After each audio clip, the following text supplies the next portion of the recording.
냉이초. 냉이초예요. 꽃만 꼽다가 조금 파릇파릇한 걸 또 꽂아도 좋을 것 같아서 한번 꽂아봤습니다. 사실 한 이틀 됐는데 지금 다시 물을 갈아줬거든요. 좀 시들시들해지는 것 같아서 물을 갈아줬는데 그래도 조금 아주 처음에 봤을 때 그 초록초록이 좀 그 느낌은 안 나는 것 같아요. 항상 제가 이 식탁 위에다가 주로 두는데 이 열기 때문인가? 되도록이면 이걸 안 켜놓으려고는 하는데 이 열기 때문에 그런지 그렇게 이렇게 좀 싱싱한 상태로는 오래 가지 않는 것 같네요. 자, 이제 날씨가 조금 풀리기 시작했습니다. 그래서 제가 뭐 차도 한 잔 마시면서 책도 볼 겸 이제 옆 동네에 갔었거든요. 아까 그런데 날이 풀리긴 했는데 그래도 조금 약간 그 바람이 좀 차더라고요. 왜 또 아직은 봄은 아니지만 봄이 돼도 꽃샘추위라는 게 있잖아요. 그 옷깃을 여미게 만드는 그 파고드는 차가움. 뭐 날이 풀렸어도 아직은 좀 그런 것 같습니다. 점점 따뜻해지겠죠. 안녕하세요. 진이의 소리글방 진이 임유진입니다. 물 한 잔 마셔야겠어요. 목이 깔깔하네요.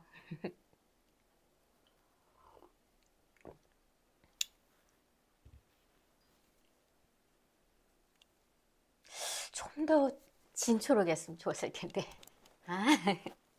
네. 옆길로 자꾸 새네요. 자, 오늘 소개해드릴 작품은요. 누구의 작품이냐면 바로 러시아의 대문호 톨스토이 도스토옙스키 외에 또 유명한 극작가가 한 분 있죠. 안톤 체홉. 극사실주의? 사실주의. 네, 극작가 안톤 체홉의 단편집 중에 이 단편 소설집 중에서 한 작품을 소개해드리고 낭독해드리려고 합니다. 이 책의 제목은 제목 표지에 있는 제목은요. 처음 소개되는 보이시나요? 처음 소개되는 체호프 단편 소설이라고 되어 있습니다. 네. 이 체홉의 쓴 그 단편 소설은 거의 500편 정도가 된다고 해요. 엄청 많죠. 네. 그 중에서 우리나라에 잘 소개되어지지 않았던 그런 단편 소설을 엮어서 이렇게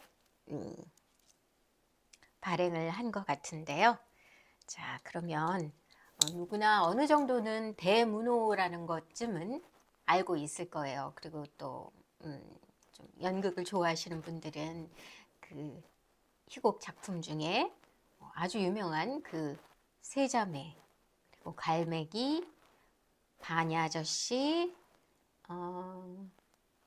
그리고 또 벚나무동산, 벚꽃나무동산 뭐 이렇게 네 개의 아주 유명한 작품이 있다.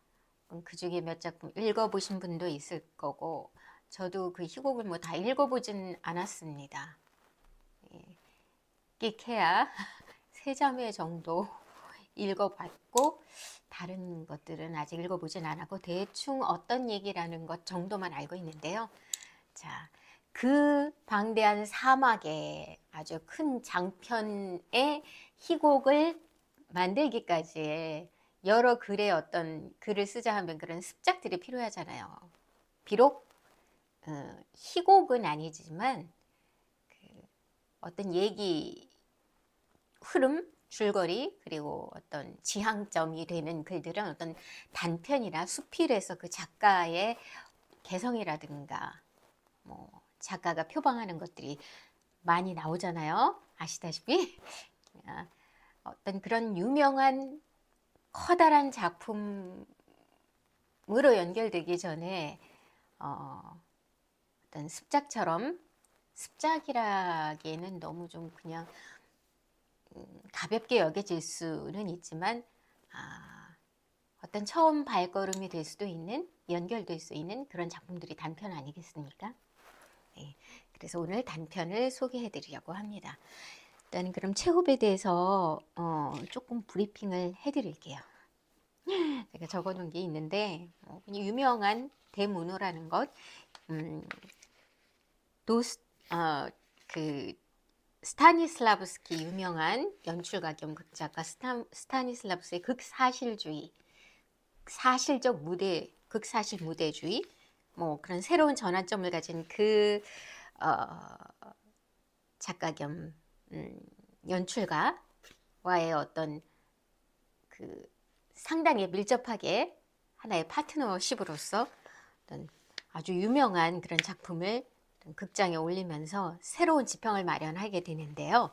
자, 그 안톤 체홉은 1860년 1월 17일에 태어나셨는데 러시아에서 이제 대부분 어떤 글, 쉽게 말하면 어떤 문호, 글과 가까운 사람들은 아무래도 교육을 받은 사람들이기 때문에 귀족이라든가 어떤 중산 상인 이상의 어떤 그런 신분인 분들이 대부분이지만 이 안톤 체홉은 워낙은 그 할아버지가 최하층의 농노였었다가 아주 찢어지게 가난하셨지만 그 돈을 모아서 나름 어떤 그런 농노를 해서 좀 해방되어서 자유인으로 자유시민권을 얻게 됐고 자유시민권을 얻게 됐으니까 이제 좀 그런 농노로서가 아니라 뭐 자영업이라고 해야 할까요? 그런 일을 할 수 있게 되었죠. 하지만 여전히 굉장히 가난했습니다. 그래서 아버지는 성실한 분이고 굉장히 좀 엄한 분이셨지만 그렇게 어떤 현실적으로 이렇게 돈을 막 모으고 악착같이 돈을 불리는 그런 류의 분은 아니셨던 것 같아요. 좀 약간 하이한 기질도 있으셔가지고 바이올린 연주를 너무 잘하셨고 그리고 뭐 노래도 잘하셨다고 합니다. 그야말로 좀 예술성이 잠재돼 있었던 분이신 거죠. 그에 또 반해서는 어머니는 어떤 그런 힘든 생활 속에서 그 가족을 지키기 위해서 끝없는 인내심과 또 어떤 포용력으로 어떤 가족을 묵묵히 이끌어갔던 분이시고 또 여기서 주목할 부분은 어머니가 그렇게 연극을 좋아하셨다고 하네요. 그러니까 기본적으로 이게 기저에 깔려 있는 거예요. 어떤 예술성과 함께 어떤 그 연극적인 요소, 심지어 그 뭐 주말이나 이런데 이제 일이 이제 쉬는 날에는 온 가족이 형제 자매들과 함께 또 음악도 연주하고 나름 그 플레잉 역할 같은 것을 이제 연극 공연처럼 가족이 그런 공연을 자기들 자체적으로 하면서 즐기기도 했다고 하네요. 대단하죠. 그만큼 조예가 깊었던 거겠죠. 그만큼 이 안톤 체홉이 극작가로서 이렇게 어떤 가장 씨앗이 될 만한 것을 가족에서부터 아마 출발한 것이 아닌가 그렇게 보여지고 있습니다. 이 안톤 체홉이 그래서 그런 말을 했다고 해요. 그 예술적 재능은 아버지에게서 받았지만 어떤 그런 세상을 보는 세계관이라든가 포용력, 뭔가 객관적이면서도 굉장히 주관적으로 자기가 막 자기 그 주관적인 어떤 그런 자기견에 너무 매몰돼서 막 이렇게 주장을 펴기보다는 굉장히 그 무심한 듯하지만 객관적이면서도 좀 포용력이 있다고 해야 할까요? 그런 어떤 세계관은 어머니로부터 받은 것이 아닌가. 작가 자신도 그렇게 언급을 했다고 합니다. 그리고 이 안톤 체홉은 그 김나지아 그 러시아의 어떤 교육 시스템 중에 김나지아는 약간 고등교육 같은 게 아닐까 싶어요. 제가 그 김나지아를 다니면서 너무 가난했으니까 생활비나 학비를 마련하기 위해서 가정교사 일을 계속했다고 하는데요. 그 가정교사 일을 하면서 조금씩 희곡도 습작을 해보기도 하고 했다고 하네요. 그때 가정교사로서의 어떤 그 경험으로 인해서 이 책에 이제 수록되어 있는 작품 중에 우유부단한 사람이라든가 대소동이라는 작품이 아마 태어나지 않았을까, 가정교사 시절에 그렇게 볼 수 있겠습니다. 그리고 1874년에 이제 대학 진학을 하게 되는데요. 국립의대를 진학하게 됩니다. 상당히 나름 이렇게 머리가 좋은 분이셨던 거죠. 물론 어떤 더 상류 계층으로 가려면 의사는 상류 계층은 아니었습니다. 하지만 어느 정도 자기 생활을 유지할 수 있을 정도의 그런 직업을 가지려면 일종의 기술이라고도 볼 수 있겠죠. 그래서 아마 의대를 진학한 것 같아요. 그래서 그런지 이 작품 속에서도 어떤 그 캐릭터가 의사들이 꽤 많이 등장을 하고요. 어떤 병명이라든가 뭐 그런 의학 용어 뭐 그런 것들도 자주 등장을 하기도 합니다. 그리고 이때 그냥 학교만 다녀서는 어떤 충당을 할 수가 없잖아요. 생활비를. 그래서 부업으로 또 이때 단편 소설을 또 꾸준히 썼다고 합니다. 그렇게 꾸준히 쓴 단편 중에서 직접적으로 어떤 그 등단을 하게 된 것은 1880년 잡지 잠자리 10호에 이웃집 학자에게 보내는 편지라는 단편을 처음으로 이렇게 대중에게 알리게 되었다고 합니다. 그러던 중에 그리고로비치라는 분의 충고로 인해서 초반에 어떤 그 단편들은 상당히 위트와 유머와 좀 가벼운 터치의 작품들이 있었는데 좀 더 진지하고 좀 깊이 있는 작품을 써보는 게 어떻겠느냐라고 충고를 했다고 해요. 이 체홉이 갖고 있는 어떤 진지성을 그냥 놔두는 게 좀 아까웠던 거죠. 이 그레고로비치는. 그래서 좀 진지한 예술성으로 좀 이렇게 시각을 좀 이렇게 방향성을 좀 전환해 보라는 충고를 계기로 사냥꾼이라는 단편 소설부터 뭔가 좀 무게감 있는 인생의 삶에 있어서의 어떤 무게감 있는 그런 작품들을 쓰기 시작하셨다고 합니다. 그리고 드디어 1896년에 장장 4막의 장편 희곡을 쓰기에 이르렀는데요. 그 제목은 갈매기. 그런데 그 당시에 이 갈매기를 초연을 했는데 실패를 했다고 합니다. 어떤 이 안톤 체홉이 표방하고자 한 어떤 그 무대적 구현이라든가 그 연출 방식 이런 것을 제대로 담아낼 수 없었던 것 같아요. 초창기에는. 그러다가 2년 후에 바로 그 운명의 스타니슬라브스키와 단센코라는 그 2명의 대가를 만나게 됐는데 바로 그 스타니슬라브스키와 정말 찰떡으로 맞았던 거죠. 그래서 그전에는 보지 못했던 어떤 새로운 어떤 연극의 지평을 열게 된 거예요. 그 작품을 2년 후에 이 스타니슬라브스키 단센코로 인해서 올림으로 인해서 상당히 대성공을 이루게 됐고 그 다음부터 끊임없이 이제 대작을 발표하게 되는 거죠. 반의 아저씨, 세자매, 벚나무 동산 이 모두를 다 이 스타니슬라브스키 식의 연출 스타일로서 이 무대를 구현했다고 합니다. 그런데 안타깝게도 폐결핵으로 인해서 1904년에 아주 그 젊은 나이죠. 44살에 사망을 하셨다고 합니다. 네, 이렇게 안톤 체홉의 이렇게 전체적인 양력을 말씀드렸는데요.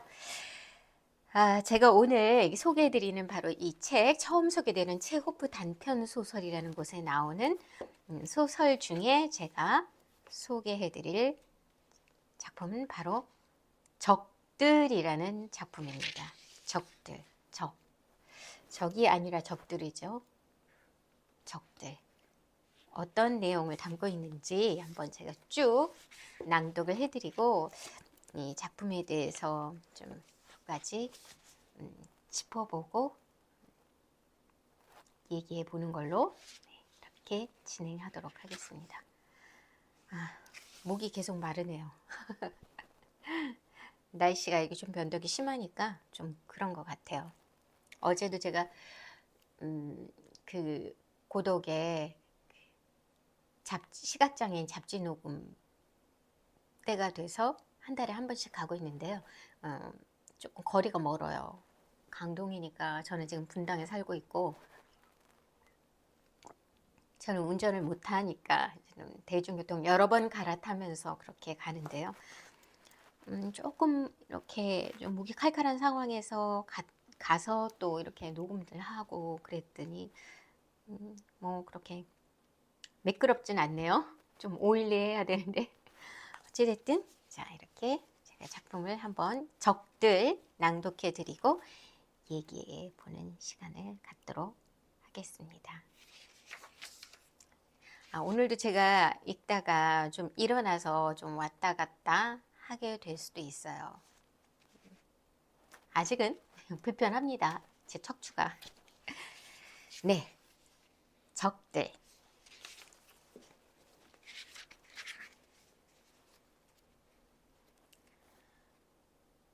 어두컴컴한 9월의 저녁 9시 무렵이었다. 지방의회 부속 병원의 의사인 키릴로프의 하나밖에 없는 6살 난 아들이 디프테리아로 막 숨을 거두었다. 키릴로프의 아내는 죽은 아들이 누워있는 침대 곁에 무릎을 꿇고 앉아 있었다. 절망감이 그녀의 온몸을 감싸고 있을 때 현관에서 벨소리가 날카롭게 울려 퍼졌다. 디프테리아로 인해 하인들은 아침부터 모두 집 밖으로 나간 상태였다. 평소처럼 조끼를 풀어헤치고 프로코트도 입지 않은 키릴로프는 눈물 범벅이 된 얼굴과 소독약이 스며든 손을 닦지도 않고 문을 열어주기 위해 현관 쪽으로 갔다. 현관은 어두웠기에 들어온 사람이 단지 중간 정도의 키에 하얀 목도리를 하고 있으며 크고 매우 창백한 얼굴을 하고 있다는 정도만 분간되었다. 그의 얼굴 때문에 현관이 밝아진 느낌이 들 정도로 너무도 창백한 얼굴이었다. 의사 선생님 계십니까? 방문객은 서둘러 물었다. 내가 의사요. 키릴로프가 대답했다. 무슨 일이시오? 당신이 의사 선생님이십니까? 정말 반갑습니다. 방문객은 기뻐하며 어둠 속에서 의사의 손을 찾아서는 자신의 두 손으로 꽉 쥐면서 말했다. 정말로 기쁩니다. 우리 언젠가 만난 적이 있습니다. 저는 아보긴이라고 합니다. 지난 여름 그누체프 집에서 선생님을 뵐 영광을 가졌습니다. 이렇게 다시 만나 뵙게 돼서 정말로 기쁩니다. 제발 거절하지 마시고 저와 함께 좀 가주십시오. 제 아내가 정말로 위독한 상태입니다. 저 마차를 준비했습니다. 방문객의 목소리와 행동으로 보아 그가 매우 흥분한 상태임을 느낄 수 있었다. 마치 불이 났거나 미친 개에 쫓기는 사람처럼 놀란 그는 가쁜 숨을 겨우 진정시키면서 떨리는 목소리로 서둘러 말을 했지만 그의 말 속에는 어린아이 같은 수줍지만 정말로 진실한 무언가가 묻어났다. 놀라거나 정신이 나간 사람처럼 그는 짧고 단편적인 말들과 용무와 전혀 상관없는 불필요한 말들을 무수히 내뱉었다. 저는 당신을 뵙지 못할까 봐 두려웠습니다. 그는 계속해서 말을 이어갔다. 이곳으로 오는 내내 걱정스러운 마음뿐이었습니다. 옷을 입으시고 제발 같이 좀 가주십시오. 무서운 일이 일어났습니다. 당신도 아는 알렉산드로 세메노비치 파프친스키가 저희 집을 방문했습니다. 우리는 같이 이야기도 하고 앉아서 차도 마셨습니다. 그런데 갑자기 아내가 비명을 지르며 가슴을 움켜잡더니 의자에서 쓰러졌습니다. 아내를 침대로 옮기고 암모니아와 알코올 솜으로 관자놀이를 닦기도 하고 물을 뿌려보기도 했지만 죽은 사람처럼 누워 있습니다. 혹시 동맥류가 아닌가 걱정됩니다. 같이 좀 가주십시오. 장인 어른도 동맥류로 돌아가셨습니다. 키릴로프는 마치 러시아어를 이해하지 못하는 사람처럼 듣고 있었고 아무 말도 하지 않았다. 아버긴이 다시 파프친스키와 아내의 아버지 이야기를 하고 다시금 어둠 속에서 의사의 손을 찾기 시작했을 때 의사는 고개를 가로저으며 무심하게 한마디 한마디 내뱉었다. 미안합니다. 저는 갈 수 없습니다. 5분 전에 제 아들이 죽었습니다. 정말입니까? 아버긴이 뒷걸음치면서 나지막이 말했다. 아, 이럴 수가. 제가 정말 좋지 않을 때에 왔군요. 놀랄 만큼 불행한 날이군요. 놀랄 만큼. 마치 일부러 그런 것처럼 어떻게 이렇게 일이 겹칠 수가 있단 말입니까? 아버기는 문의 손잡이를 잡고서는 주저하듯 고개를 떨어뜨렸다. 그는 그냥 가야 할지 아니면 의사에게 계속 부탁해야 할지를 몰라서 망설이고 있는 것 같았다. 잠시만요. 그는 키릴로프의 옷자락을 잡으면서 열정적으로 말했다. 저는 당신의 상황을 너무도 잘 이해합니다. 신께 맹세컨대 이런 상황에서 제가 당신의 배려를 구한다는 게 얼마나 무례한 일인지 잘 알고 있습니다. 그래도 어떻게 하겠습니까? 제가 누구에게 갈 수 있단 말입니까? 당신을 제외하곤 이곳에 의사는 아무도 없지 않습니까? 제발 같이 가주십시오. 제 자신을 위해 부탁을 하는 게 아닙니다. 제가 아픈 게 아닙니다. 침묵이 흘렀다.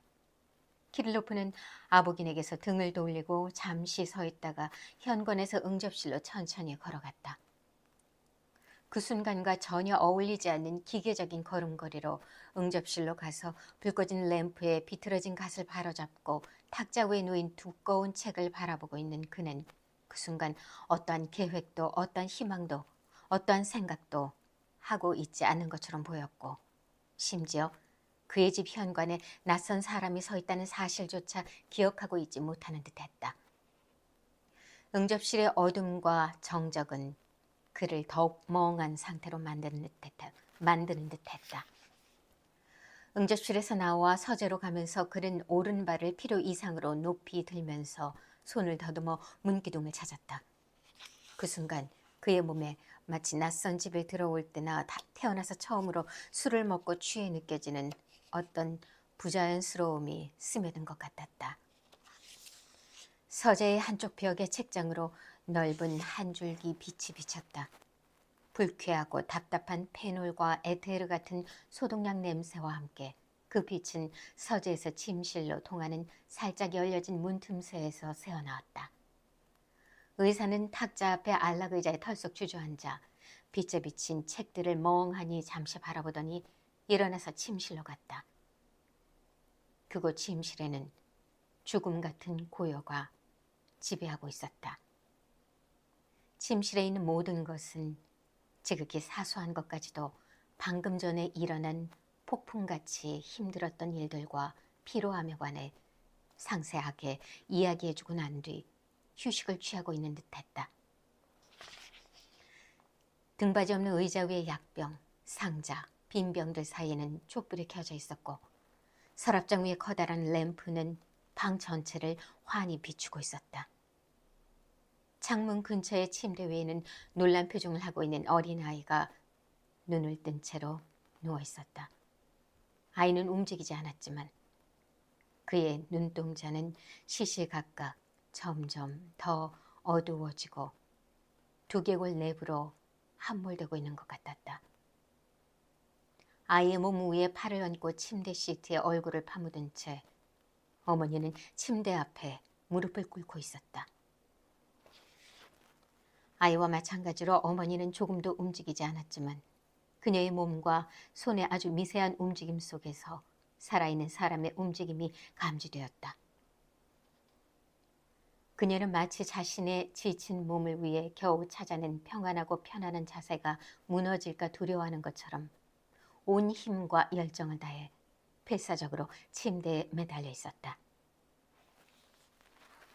담요, 걸레, 대야, 마루 위에 고인 물, 여기저기 널브러져 있는 솔과 숟가락들, 석회수가 들어있는 약병, 그리고 숨막히게 답답한 공기, 이 모든 것이 순간적으로 얼어붙어 방 안을 끝없는 정적 속으로 빠져들게 하고 있는 것 같았다.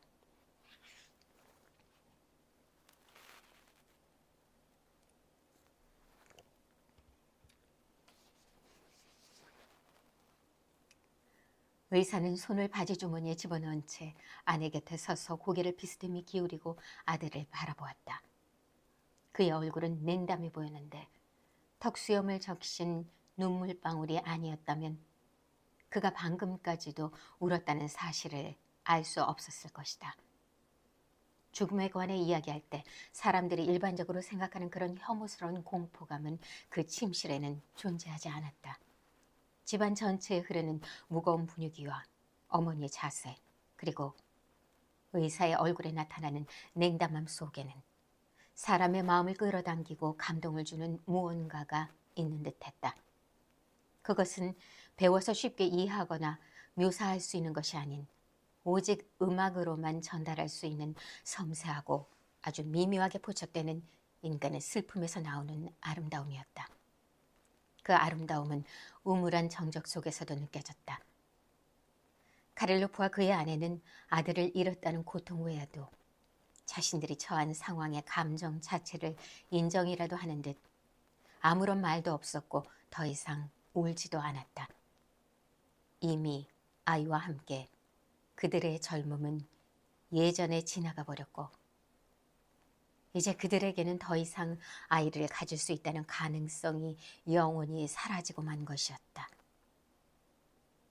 의사는 이미 백발의 희끗희끗한 노년을 바라보고 있는 44살이었고 그의 아내는 병들고 초췌한 35이었기 때문이다. 안드레이는 그들의 유일한 아들이었을 뿐만 아니라 마지막 아들이었다. 자신의 아내와는 대조적으로 의사는 정신적인 고통이 찾아올 때 오히려 더 활동적인 움직임을 보이는 그런 부류의 사람이었다. 아내 곁에서 약 5분쯤 서 있던 그는 오른발을 높이 들고 걸으면서 침실에서 나왔다. 그리고 크고 넓은 소파 겸 침대가 방의 절반을 차지하고 있는 작은 방으로 들어갔다가 부엌으로 향했다. 벽난로와 한여의 침대 주변을 왔다 갔다 하다가 몸을 숙이고 작은 문을 통해 현관으로 나왔다. 현관에서 그는 하얀 목도리를 한 창백한 얼굴을 보았다. 드디어 나오셨군요. 아보기는 문의 손잡이를 잡으면서 한숨을 쉬며 말했다. 같이 가주십시오. 의사는 그의 얼굴을 보고 그가 누군지 생각해내고서는 몸소리를 쳤다.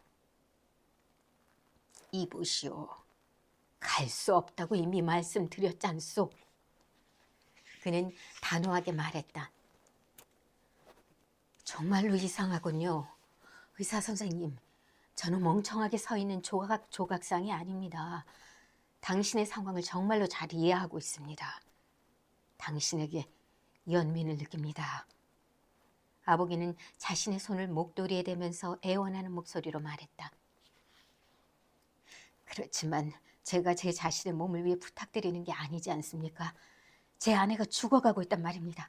만일 선생님께서 아내의 신음소리와 얼굴을 보신다면 제가 왜 이렇게까지 매달리는지 이해하실 겁니다. 아, 전 당신이 가시려고 옷을 입으러 가신 줄 알았습니다. 의사 선생님, 한시 급합니다. 가주십시오. 제발 부탁드립니다.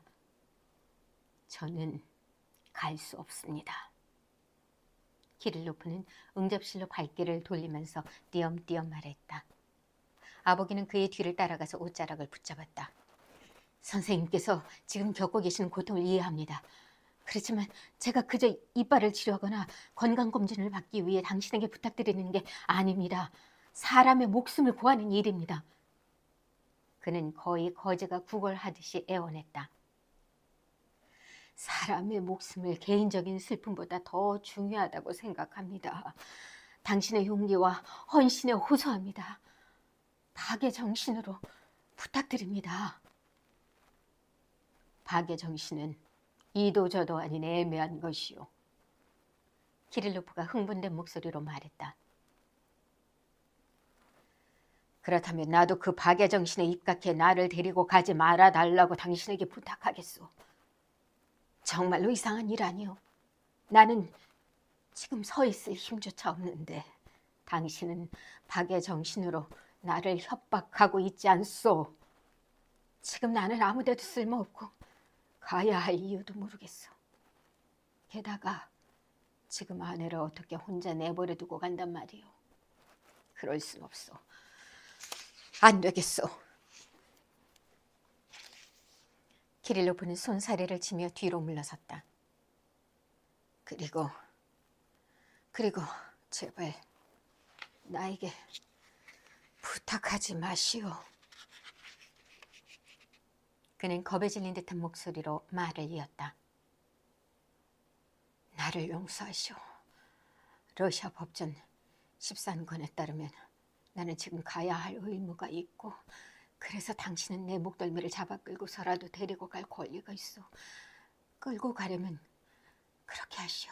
하지만 나는 지금 아무 쓸모가 없어. 심지어 말할 힘조차 없어. 미안하오. 의사 선생, 당신이 그런 말투로 말해도 아무 소용이 없소. 아보기는 다시 의사의 옷자락을 잡고서 말했다.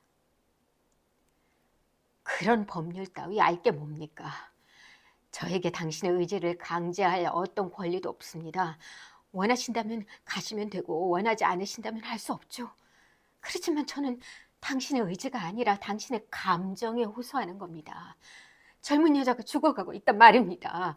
방금 당신 아들이 죽었다고 말씀하셨죠? 당신이 아니라면 누가 나의 공포감을 이해할 수 있단 말입니까? 아보긴이 흥분하며 떨리는 목소리로 말했다. 이러한 떨림과 말투는 말보다 더 설득력이 있었다. 아보긴은 진심을 담아 말했지만 놀랍게도 그가 방금 뱉어냈던 구절들과 그의 입에서 나온 모든 말은 마치 지금 의사 집안 분위기와 어딘가에 죽어가고 있는 여자를 모욕하는 것처럼 과장되고 고루하고 시기적절하지 않은 화려한 말처럼 들렸다. 그 자신도 말을 하면서 이러한 것을 느꼈고 의사가 오해할까 두려웠다. 그래서 아보기는 만일 말로서 전달이 안 된다면 진심 어린 말투로서 의사를 설득하기 위해 자신의 목소리에 부드러움과 공포함이 묻어나도록 온 힘을 다해 노력했다. 일반적으로 말이란 아무리 화려하고 깊이가 있어도 별다른 감정이 없는 사람에게만 효력을 발할 뿐 행복이나 불행에 빠져 있는 사람에게는 언제나 만족을 주지 못하는 법이다.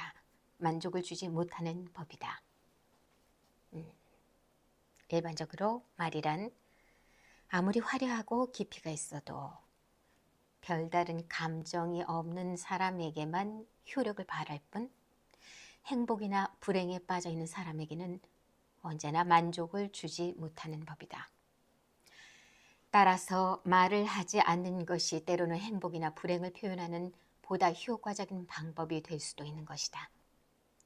사랑하는 사람들은 말을 하지 않을 때 오히려 서로를 더 잘 이해하기도 하고 장례식 때 낭독되는 열정적이며 애정어린 조사는 단지 제3자에게만 감동을 줄 뿐 죽은 사람의 부인과 아들에게는 아무 반응도 얻지 못하는 무용지물이 되기도 한다.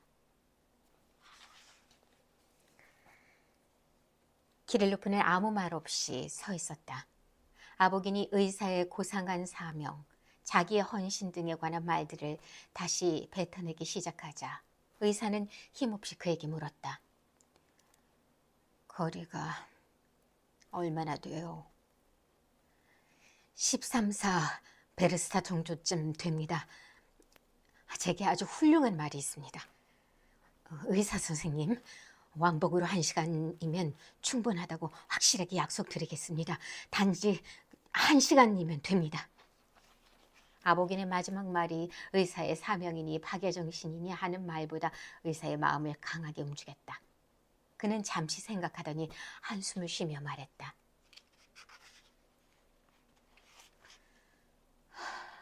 좋소. 갑시다.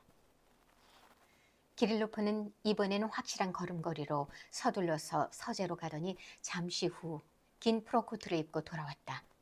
기뻐서 어쩔 줄 모르는 아보기는 의사의 곁에서 종종걸음으로 왔다 갔다 하면서 그가 외투를 입는 것을 도와주었고 그와 함께 집을 나왔다. 집 앞 마당은 어두웠지만 현관보다는 밝았다. 어둠 속에서 길고 좁게 자란 턱수염, 매부리코, 구부정하게 키가 큰 의사의 모습이 선명하게 드러났다. 창백한 얼굴 위에 드러난 아보긴의 모습에서 커다란 머리에 정수리를 겨우 덮을 만한 작은 학생모가 보였다.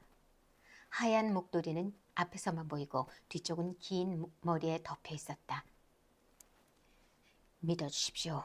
저는 당신의 관대함을 고귀하게 간직하겠습니다.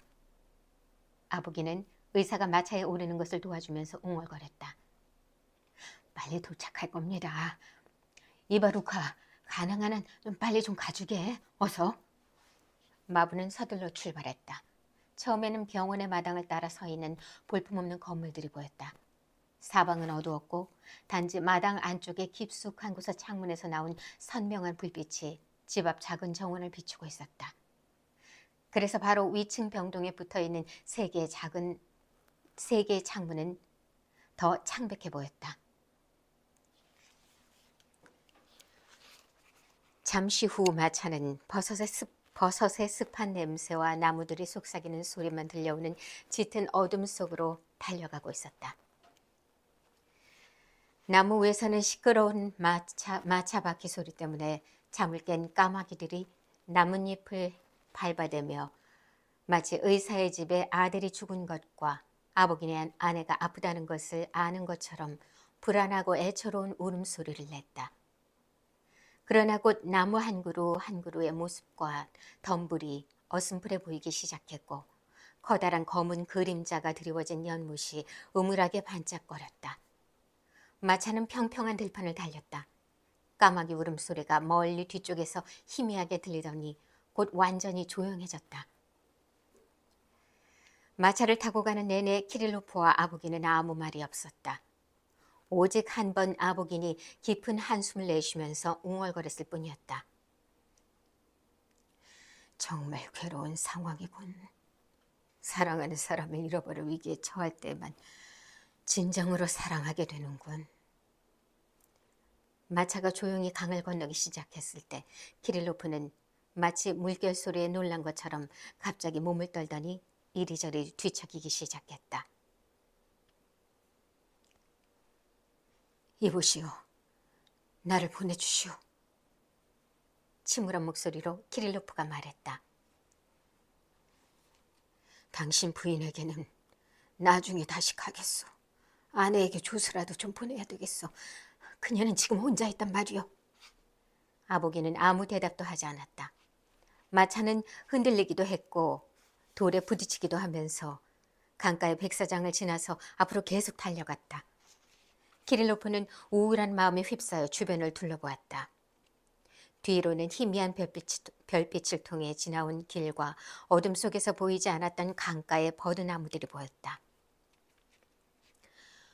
오른쪽으로는 마치 하늘처럼 평평하고 끝이 보이지 않는 들판이 누워 있었다. 들판 먼 곳에 이곳저곳에서 아마도 이탄 습지 같은 곳에서 불꽃들이 희미하게 빛을 발하고 있었다. 왼쪽으로는 길과 나란히 키 작은 나무가 우거진 언덕이 뻗어 있었고 왼쪽 위로는 커다란 반달이 움직이지도 않고 떠 있었다. 그리고 마치 달에 빠져나가지 못하도록 감시라도 하는 듯 안개와 작은 구름이 붉은 빛이 감도는 반달 주변을 둘러싸고 있었다. 이 모든 자연 풍경에서 희망 없고 병적인 듯한 뭔가가 느껴졌다.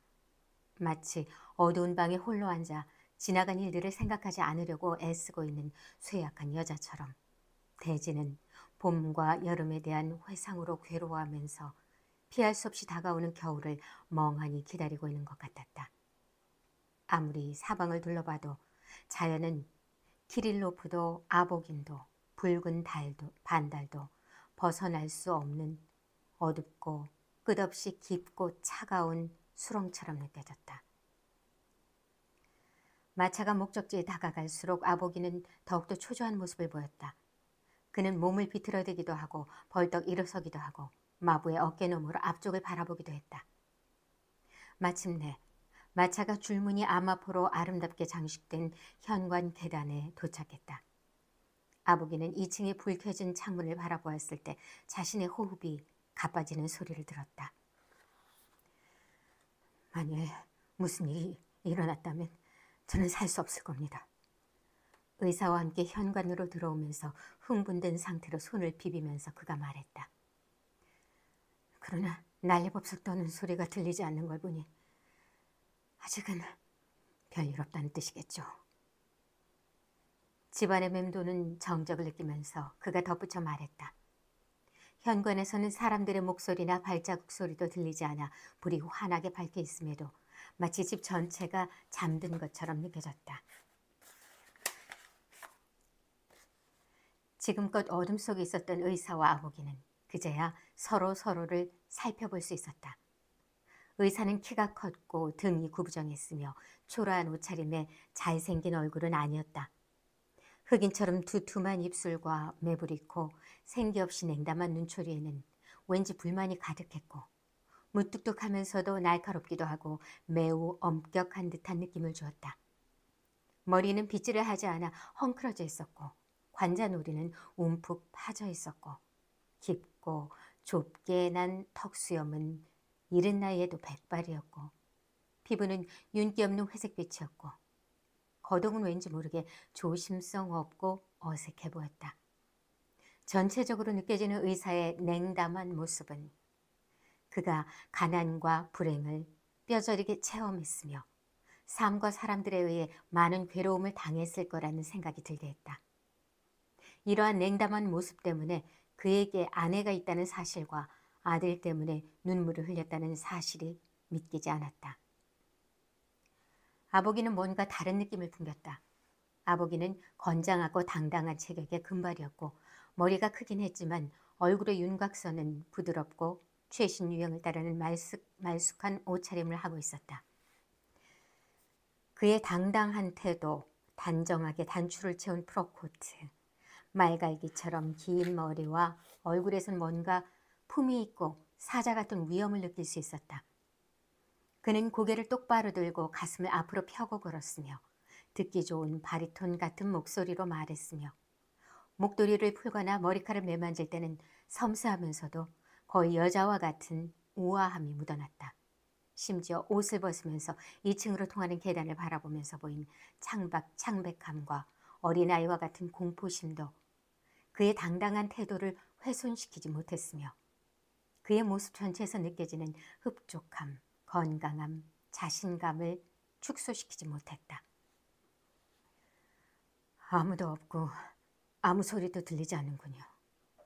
계단을 올라가면서 아보긴이 말했다. 소동도 없는 것 같고 아직까지는 다행인 것 같습니다. 그는 현관을 지나 검은색 피아노가 흐릿하게 보이고 하얀 천으로 덮여있는 샹들리에가 있는 응접실로 의사를 데리고 갔다. 그리고 두 사람은 장밋빛깔 같은 어두움이 안락함을 느끼게 해주는 작고 매우 쾌적하고 아름다운 객실로 들어갔다. 여기 앉으십시오, 의사 선생님. 아보긴이 말했다. 잠시만 기다려 주십시오. 제가 가서 살펴보고 선생님이 오신 걸 알리겠습니다. 키릴로프는 혼자 남게 되었다. 객실의 화려함도 안락함을 느끼게 하는 어두움도 낯설고 알지 못하는 사람의 집에 올 때 느끼게 되는 설렘도 분명 그에겐 아무런 감흥도 주지 못했다. 그는 안락의자에 앉아 소독약이 묻어있는 자신의 손을 바라보았다. 그리고는 선명한 붉은색을 띤 램프 갓과 첼로 케이스를 힐끔 쳐다보고 째깍째깍 시계 소리 나는 곳으로 눈을 돌렸을 때 마치 아보긴처럼 건장하고 풍만한 인상을 주는 박제된 늑대가 눈에 들어왔다. 사방이 고요했다. 그러다 옆방 어디선가 누군가의 아 하는 탄식 소리가 들렸고 장롱 유리문 같은 것이 삐그덕거리는 소리가 들려오더니 잠시 후 다시 조용해졌다. 5분 정도 기다리고 있다가 키릴로프는 자신의 손을 쳐다보는 것을 그만두고 눈을 들어 아보긴이 들어간 방문 쪽을 쳐다보았다. 문지방에 아보긴이 나타났지만 들어갈 때 보았던 그가 아니었다. 그의 몸에서 느껴졌던 풍만함과 섬세한 세련미는 사라져버렸고 그의 얼굴, 손, 몸짓은 공포로 인한 혐오스러운 표정도 아니고 육체적 질병으로 인한 고통스러운 표정도 아닌 그 무엇으로 일그러져 있었다. 그의 코, 입술, 콧수염 등 얼굴의 모든 것이 떨고 있었고 마치 얼굴에서 떨어져 나가려는 듯이 보였고 눈은 고통으로 오히려 웃고 있는 것처럼 보였다. 아보기는 힘겹게 한 걸음 한 걸음 걸어서 객실 가운데로 와서는 고개를 떨어뜨리고 깊은 탄식을 하면서 두 주먹을 불끈 쥐었다. 그년이 속였어. 속였어 라는 단어를 강하게 발음하면서 그가 소리쳤다. 속였다고요. 떠났어요. 아프다고 해놓고 의사선생을 불러달라고 나를 보내놓고서 그 광대 같은 파프친스키와 도망갔다고요. 어떻게 이런 일이... 아보기는 의사 쪽으로 힘겹게 발걸음을 옮기고서는 하얗고 부드러운 두 주먹을 흔들어대면서 계속 탄식을 쏟아냈다. 떠나버렸어요. 속였다고요. 대체 왜 이런 거짓말을... 어떻게 이런 일이... 어떻게... 대체 왜 이런 더럽고 야비한 속임수를 쓰고 악마같이 비열한 짓을 벌였단 말입니까? 내가 무슨 잘못을 했단 말입니까? 떠나버렸다고요. 그의 눈에서 눈물이 흘러내렸다. 그는 한 발로 돌아서서 객실을 서성이기 시작했다. 짧은 프로코트, 몸통과 어울리지 않는 가는 다리가 드러나 보이는 유행을 따라 입은 통좁은 바지와 커다란 머리와 긴 머리카락으로 그가 사자와 정말 닮았다는 생각이 다시 들었다. 냉담한 의사의 얼굴이 호기심으로 빛나기 시작했다. 그래, 환자는 어디 있어? 그가 질문했다. 환자? 환자라고요? 아보기는 주먹을 계속 흔들어대면서 웃다가 울면서 소리쳤다. 환자가 아니라 저주받을 년이다. 더러운 년, 악마보다 더 비열하고 뻔뻔한 년, 도망치기 위해 그 광대 같은 바보 같은 광대놈, 그 알퐁스 같은 놈하고 도망치기 위해 나를 보내버리다니. 신시여, 차라리 그년이 죽어버렸으면 좋겠습니다. 참을 수가 없습니다. 도저히 참을 수가 없다고요. 의사는 자세를 고쳐 앉았다. 눈물이 고여 눈을 껌뻑거렸고 좁은 턱수염과 턱이 좌우로 흔들렸다. 그래, 대체 어떻게 된 일입니까? 상황을 자세히 알고 싶어하는 눈빛으로 의사가 질문했다. 조금 전 내 아들은 죽었고 상심 가득한 아내는 홀로 집에 있어. 사흘 밤낮을 잠을 못 잔 나는 지금 두 다리로 겨우 서 있어. 대체 이게 무슨 일이요? 나를 데려다 어떤 저속한 희극의 역할을, 그것도 우스꽝스러운 소도구의 역할을 맡기고 있는 겁니까? 도저히 이해할 수 없소. 아보기는 한쪽 주먹을 펴더니 움켜쥐고 있던 구겨진 메모지를 바닥에 내동댕이 쳤다. 그리고 그것을 마치 벌레를 밟아 죽일 때처럼 마구 짓밟았다. 나도 모르겠습니다. 나도 이해할 수 없단 말입니다. 그는 마치 사람들이 자신의 몸에 난 물집을 억지로 짜낼 때와 같은 일그러진 표정으로 움켜쥔 주먹을 얼굴 근처에서 흔들어대면서 굳게 담은 입술 사이로 말을 뱉어냈다.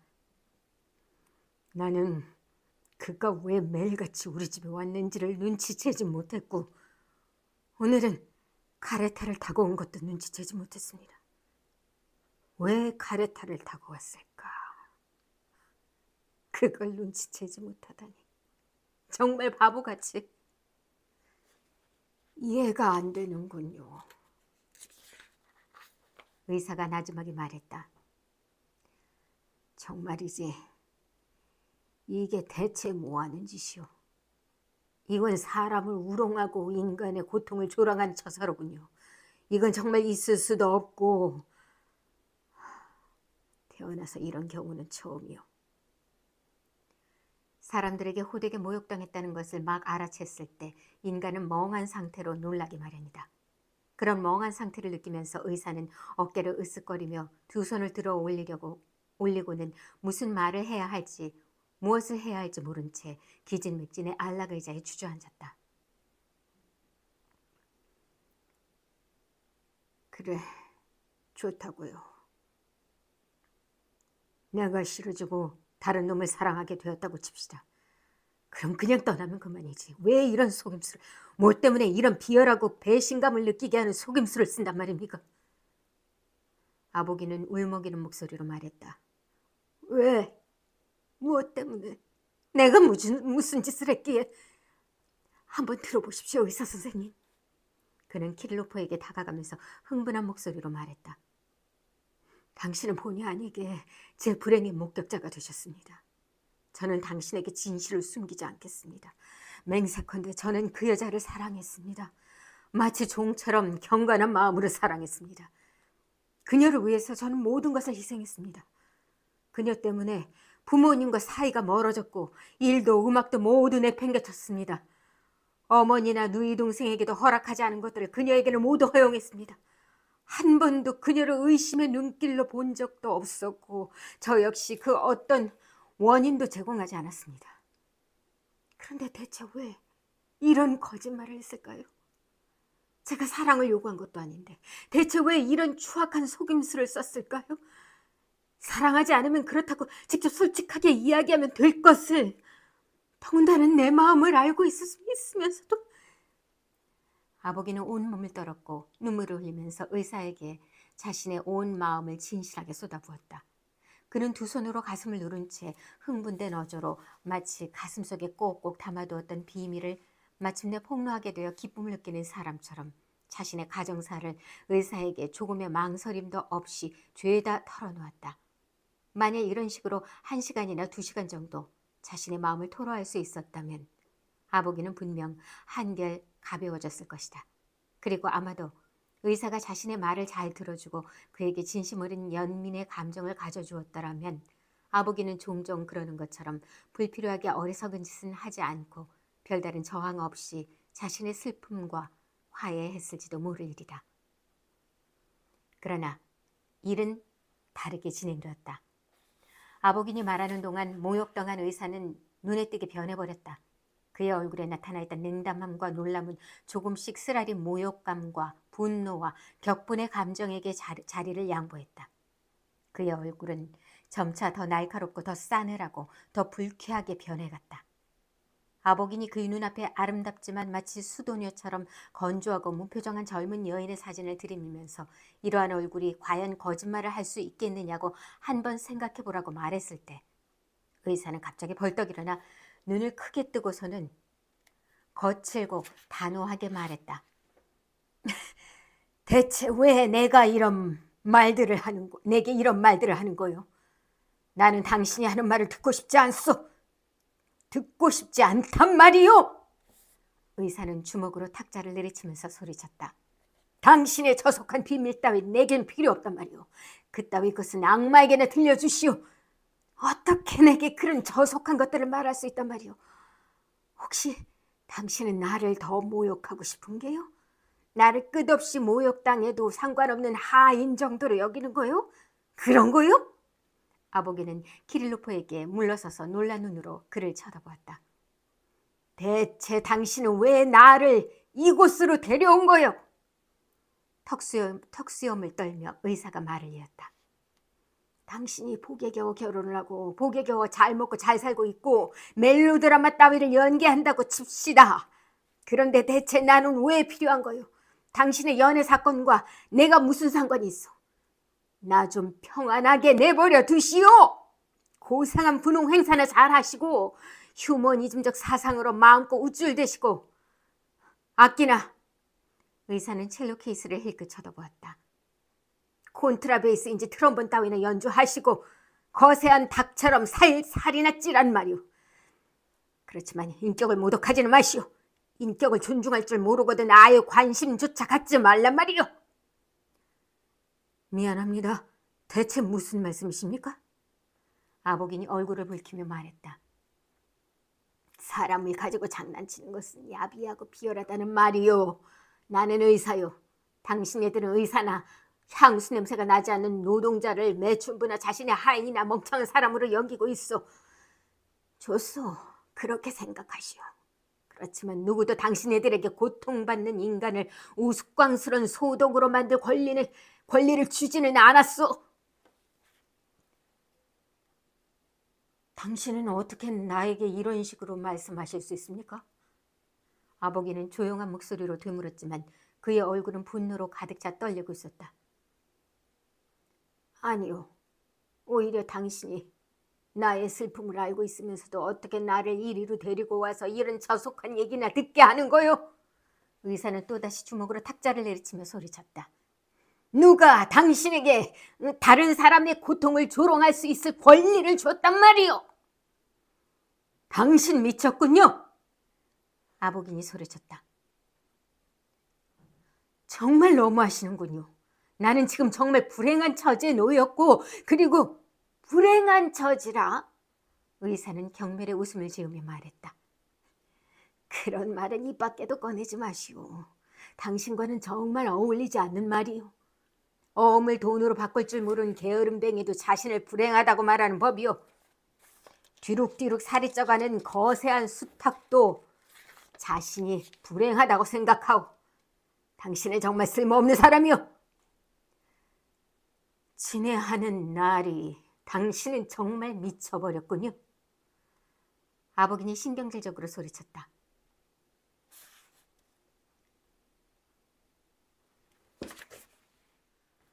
그런 말을 하시면 맞을 수도 있습니다. 아시겠습니까? 아보기는 황급히 주머니에 손을 넣어 돈지갑을 꺼냈다.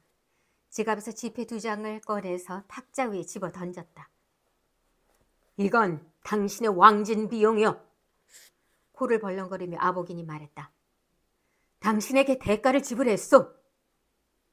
감히 나에게 이런 식으로 돈을 지불하다니. 의사는 탁자에서 바닥으로 돈을 쓸어내리면서 소리쳤다. 사람을 모욕한 대가는 돈으로 지불할 수 없는 법이요. 분노에 휩싸인 아보긴과 의사는 얼굴을 마주보고 서서 서로에게 이유 없는 모욕을 계속 퍼부었다. 그들은 인생을 살아오면서 심지어 헛소리를 할 때조차도 지금처럼 그렇게 말도 안 되고 잔인하고 어리석은 말을 해본 적이 없었을 것이다. 두 사람에게서 불행에 빠진 사람의 강한 이기심이 드러나고 있었다. 불행에 빠진 사람은 이기적이 되고 악하게 되고 불공평해지고 잔인해지고 어리석은 사람보다 더 서로를 이해할 줄 모르게 된다. 불행은 사람을 화합시키지 못하고 분리시킨다. 심지어 똑같은 슬픔을 당해 서로 결속할 것 같은 사람들도 비교적 만족한 삶을 사는 사람보다 더 불공평하고 잔인하게 된다. 나를 집으로 보내주시오. 의사가 숨을 헐떡거리며 소리쳤다. 아보기는 신경질적으로 배를 눌렀다. 그의 부름에 아무도 나타나지 않았다. 아보기는 다시 배를 누르고 나서 분을 이기지 못하겠다는 듯 종을 바닥에 집어 던졌다. 둔탁한 소리를 내면서 양탄자 바닥에 던져진 종에서 마치 죽음을 목전에 둔 사람에게서 들을 수 있는 애절한 신음소리 같은 것이 들렸다.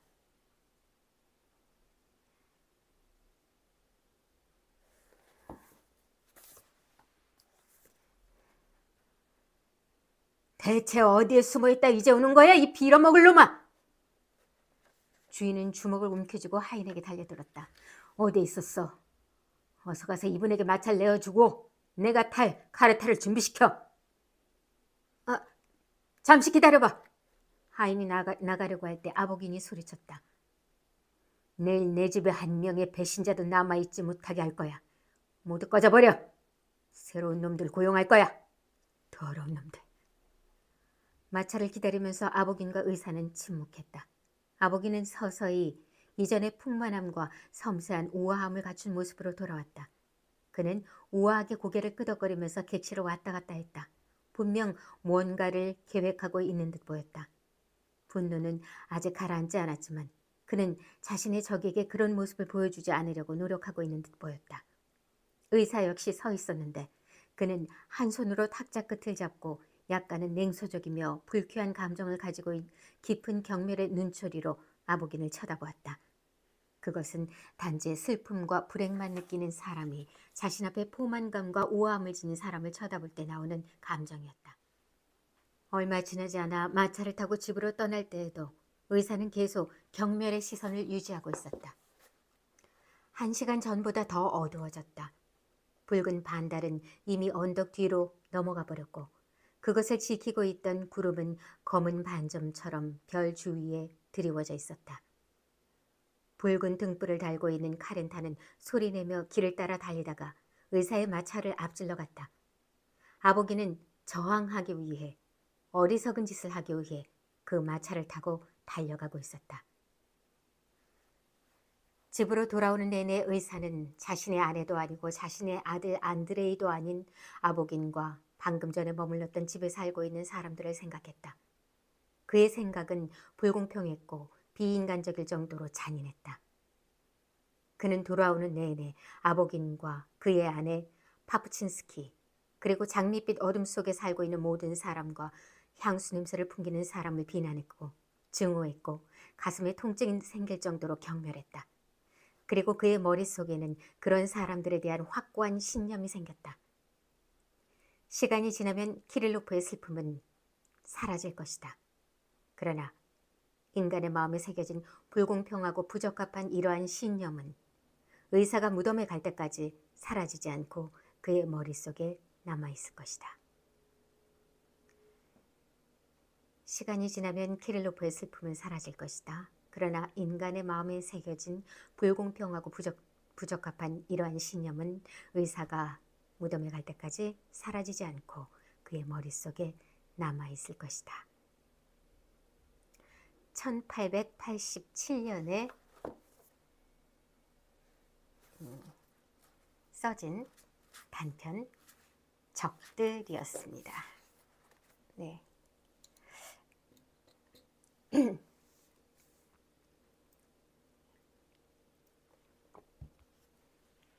오늘 자꾸 뭔가 소음이 중간중간에 다른 집에서 아마 세탁기를 돌렸는지 소음이 자꾸 들리는 것 같아서 중간에 자꾸 조금 여러 번 끄는 적이 있어서 약간 쉽게 말해서 조금 약간 포즈가 있었을 거예요. 포즈 같은 게 있어가지고 조금 이렇게 연결이 안 되는 느낌이 들 수도 있겠지만 좀 그냥 감안하고 들어주셨으리라 그냥 생각하고 있습니다. 미안. 네. 일단 체홉의 작품 세계 자체가 전반적으로 보면은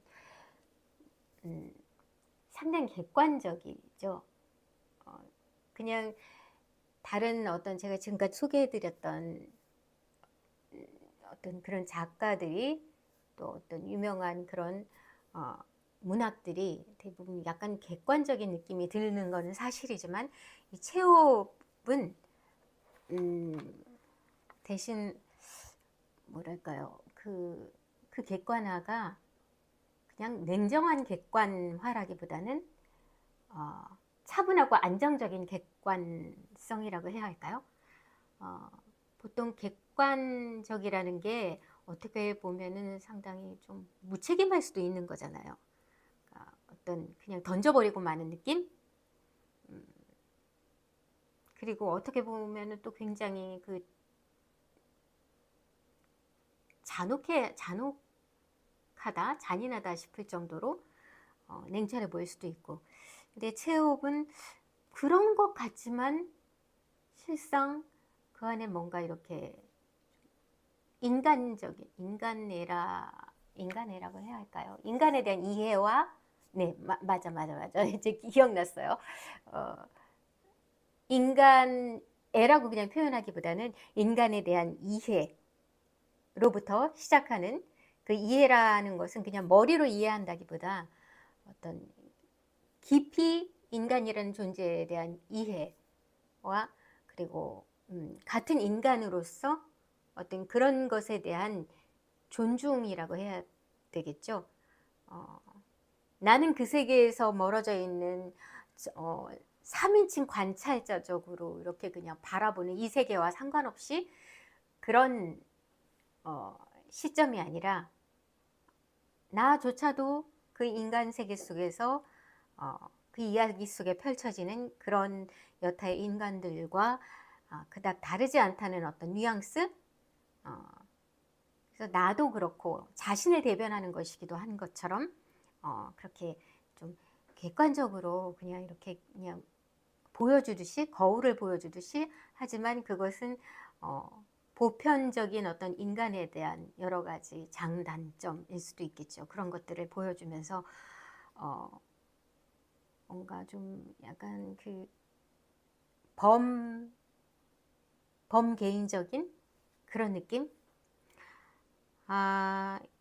예를 들면 여기 러시아 문호 중에 톨스토이가 있잖아요. 유명한 작가로는.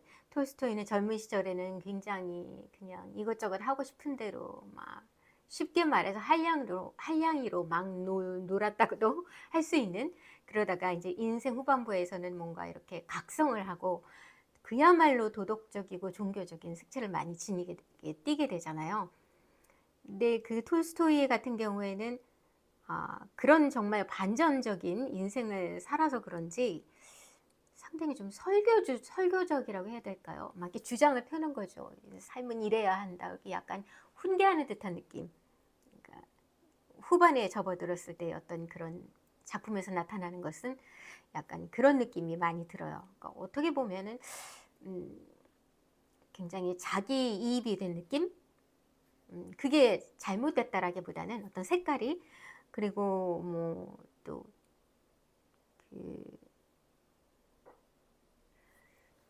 또 누구죠? 왜 그분이 프랑스의 또 부조리 고리키, 예. 그분은 보통 그 부조리함을 생각지 못한, 남들이 그냥 간과하고 지나가는 어떤 그런 것들을 딱 밀도 있게 보여주면서 어떤 그거에 대한 강렬함을 심어주면서 뭔가 각성하도록 하는 약간 혁명적인 느낌? 뭔가 이렇게 뭐라고 할까요? 이렇게 좀 그 문제성을 각성하고 뭔가 그것에 대해서 심도 깊게 생각해 볼 수 있도록 던져주는 느낌이 들었다고 하면, 그러니까 어찌 보면 굉장히 좀 더 이렇게 포용하는 그런 느낌보다는 이렇게 부르짖는 느낌이라고 해야겠죠? 그런 작품적인 성격이 있다고 하면 이 체오베 같은 경우에는 언뜻 보면은 무심할 수도 있고 너무 무책임하게 그냥 얘기가 전개되는 것 같은데, 이런 느낌, 그냥 이렇다 하고 이러저러하다 이러고 끝내는 것 같은 느낌이 들잖아요. 그런 것에 대해서 뭐 조금이라도 그 자신의 어떤 사상이라든가 그런 것을 좀 굉장히 직접적으로 표현하지 않기 때문에, 하지만 표현하지 않아도 뭔가 알 수 있죠. 기본적인 것은 포용적이라는 느낌을 많이 받는 것 같아요. 그러니까 이래야 된다 저래야 된다기보다 그럴 수 있어, 저럴 수 있어. 그렇기 때문에 우리는 항상 되돌아봐야 돼. 우리가 잘하고 있는지. 나도 그렇고 인간이 그러해. 근데 어떤 그런 것을 어떤 가감 없이 있는 그대로 그냥 사실적으로 이렇게 보여주는 거죠. 너무 있는 대로 그냥 그렇게 보여주다 보니까 우리 일상이 그렇잖아요. 뭔가 굉장히 드라마틱하게 막 어떤 이야기가 막 전개되면서 딱 결말을 맺는 게 아니잖아요. 그냥 그때 계획되지 않은 어떤 일로 인해서 어떤 감정이 생겨나고 어떤 실수가 생겨나기도 하고, 그러다가 또 그냥 그것을 꼭 해결해서가 아니라 또 그렇게 그냥 어쩔 수 없이 수용하면서 흘러가는 게 저희 삶이잖아요. 그러니까 어떤 그런 수용성에 굉장히 느낌을 많이 주는 것 같습니다. 그래서 이 체홉의 작품들, 이 단편들을 제가 쭉 봐보면은 공통적으로 잠시만요.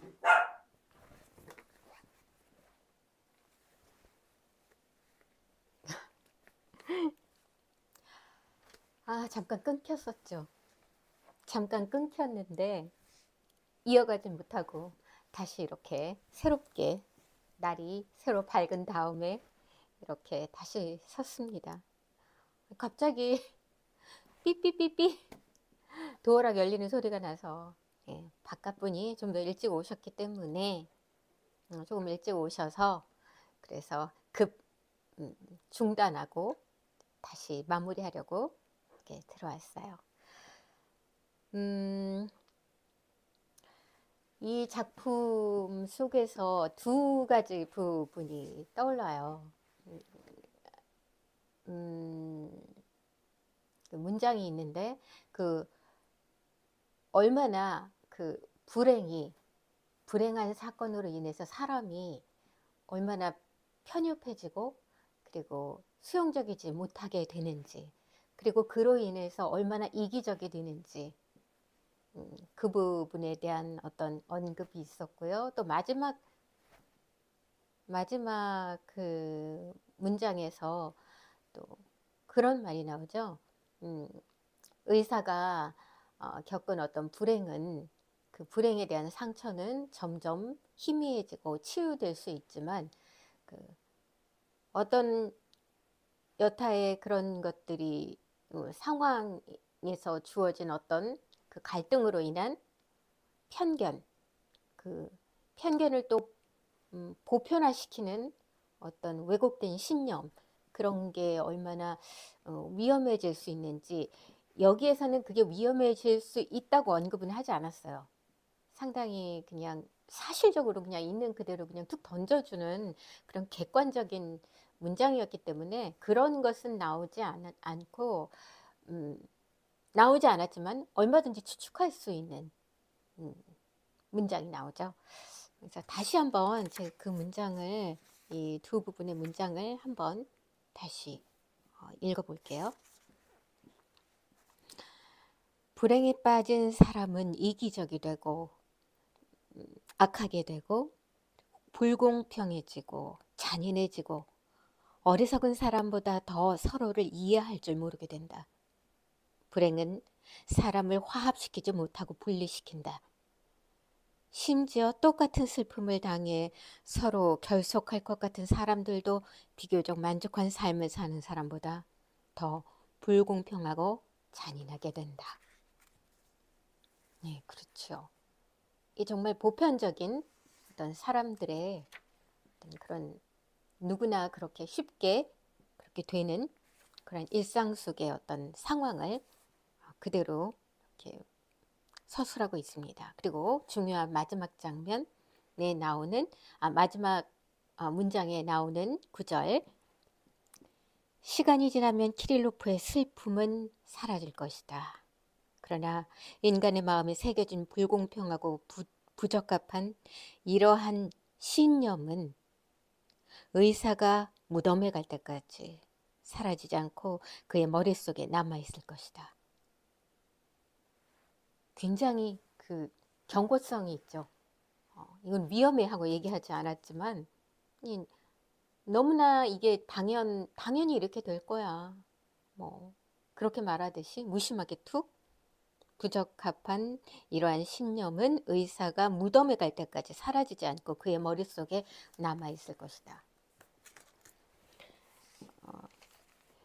결국 이 작품을 보면서 다른 작품들도 좀 그렇지만 이 안톤 체홉은 이 작품에서 말하는 것은 그 불행 속에서 사람이 얼마나 그 인간이 이기적일 수 있는가, 어떤 소수의 사람에게 국한된 것이 아니라, 그리고 그 불행으로 인해서 또 다른 그 불행과 연관 지어지지 않은 다른 일상 속의 어떤 사건 속에서 얼마나 사람이 그 왜곡된 시선을 갖게 되고 그리고 충돌할 수 있는지 그런 부분. 그러니까 이 체업은 보면 이 굉장히 객관적이면서도 허무할 수도 있게 그냥 이렇게 툭 던지듯이. 근데 그 허무한 게 부정적인 허무함이 아니라 뭐랄까요? 이제 좀 스스로가 읽는 독자들이 좀 깨어 있고 의식할 수 있게끔 문제를 이렇게 던져주는 거죠. 니들이 알아서 해 이런 의미는 아니고 이렇게 너무나 일상적으로 벌어지는 일이라는 것을 전제에 깔아두고 그게 상당히 중요한 것 같아요. 일상적으로 일어나는 너무나 아무렇지도 않게 일어나는 일들. 그래서 중요한 것은 물론 희곡에서도 그렇지만 이런 작품 속에서 녹아나는 그 체업의 작품 속에 녹아나는 것들은 기본적으로 설정이 그 특정적인 뭐 이렇게 구조적으로 만들어진 그런 신화적이고 이야기적인 그런 게 아니라 뭐 앞뒤 맥락 없이 문득 불현듯 계획적이지 않은 그런 일들이 이렇게 일상 속에서는 일어나잖아요. 그런 걸 그대로 차용해서 그 속에서 인간들이 뭐 아무렇지도 않게 벌어지는 그런 것들이 과연 우리가 인식하고 있지 못한 것들이 얼마나 많은지에 대한 것을 이렇게 좀 제시해 준다고 해야 하나요? 어찌됐든 좀 이렇게 작품을 접하시는 독자분들이나 이 채널을 보시고 낭독을 들으신 분들은 제각기 나름의 어떤 감상이랄까 어떤 그런 게 있으실 거예요. 그러니까 제가 좀 두서없이 말씀드렸지만 어떤 말씀 드리는지 아마 좀 이해하실 거라고 그렇게 생각합니다. 무엇보다도 그래서 이 안톤 체홉은 그 스타니슬랍스키를 만난 것에 대해서 상당히 운명적이라는 생각이 들어요. 이 안톤 체홉 작품 자체가 과거에 있는 어떤 고전주의라든가 낭만주의적인 그런 작품이 아니잖아요. 굉장히 극사실적이에요. 그냥 있는 그대로 현실을 이렇게 미러링하는 것처럼. 그렇기 때문에 자칫하면은 연극을 봤을 때 재미가 없거든요. 그냥 우리 일상을 그냥 저거 왜 보여주는 거지? 그래서 뭐 어쩌라고 이럴 수가 있거든요. 그렇기 때문에 그만큼 또 어떻게 보면 정말 눈앞에서 바로 현실을 그냥 체험하는 것처럼 극사실적으로 보여줘야만 그게 더 강렬하게 와 닿을 수 있거든요. 뭔가 이렇게 좀 뭔가 연극적으로 기존의 연극적인 방식으로 하면은 몸이 건조해지고 좀 뭔가 그 어정쩡해질 수 있기 때문에 아주 극단적인 어떤 사실적인 그리고 또 무대 구현 자체도 좀 다 달라져야 되고 그런 면에서 스타니슬라브스키라는 어떤 이론가이면서 그런 연출가를 만난 거는 아주 신의 한 수라고 생각을 합니다. 그래서 또 이 안톤 체홉의 극사실적인 사실주의적 그런 연극을 구현하기 위해서는 또 배우의 연기법도 달라져야겠죠. 기존에 있던 뭐 셰익스피어식이라든가 어떤 그 프랑스의 낭만적이라든가 이런 것의 어떤 대사를 위한 대사의 방식이 아니라 정말 극사실적으로 바로 눈 코앞에서 진짜 일상을 가져다 놓는 것처럼 보여줘야 되기 때문에 연기 기법 자체도 굉장히 사실적으로 표현해야 되잖아요. 연기를 하는 것 같지 않게? 그러려면은 또 다른 기법이 필요한 거죠. 바로 그 메소드 연기라고 하잖아요. 메소드 기법을 나름 그 창시했다고 해야 할까요? 그 유명한 그 저서가 있잖아요. 그 스타니슬라브스키의 배우 수업이라는. 그리고 그 스타니슬라브스키가 이렇게 이끄는 그런 그 극단이죠. 극장. 거기에서 어떤 트레이닝하는 배우들은 어떤 그 배우적인 또 다른 시스템을 갖고 그렇게 뭐 이렇게 연습도 하고 그렇게 배우를 양성해냈다고 합니다.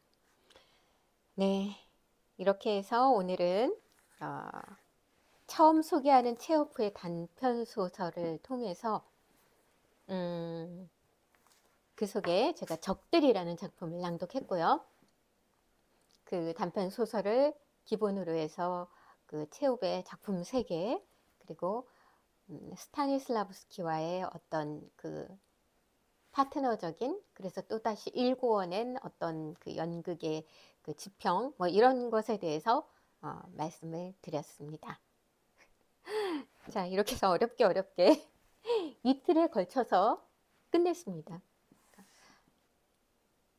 제가 이 작품을 낭독하고 나서도 말씀드렸던 것처럼 일상적인 것은 참 불현듯 예측할 수가 없잖아요. 이러이러할 것이다 예측을 했는데 갑자기 네 계획 없이 사실적으로 그냥 상황이 벌어지는. 그래서 이렇게 넘겨서 다시 오늘에야 또 이렇게 마무리하게 되는군요. 오늘은 그래서 일상적으로 제가 조금 저녁 때 항상 이 동영상을 찍고 이렇게 마무리를 했었는데 오늘 마지막에 이렇게 마무리는 좀 낮에 하게 됐네요. 아직 낮입니다. 오후이긴 하지만 네, 이렇게 끝마쳐졌고요. 어제 제가 날씨가 좀 풀렸다고 했는데 오늘은 좀 더 풀렸습니다. 공기가 좀 안 좋긴 하지만 점점 더 날씨가 따뜻해진다고 하니까 좀 그래도 위안이 되네요. 전 추운 거 정말 싫거든요. 네, 여러분도 이런 환절기에 일교차가 심한데 감기 조심하시고요.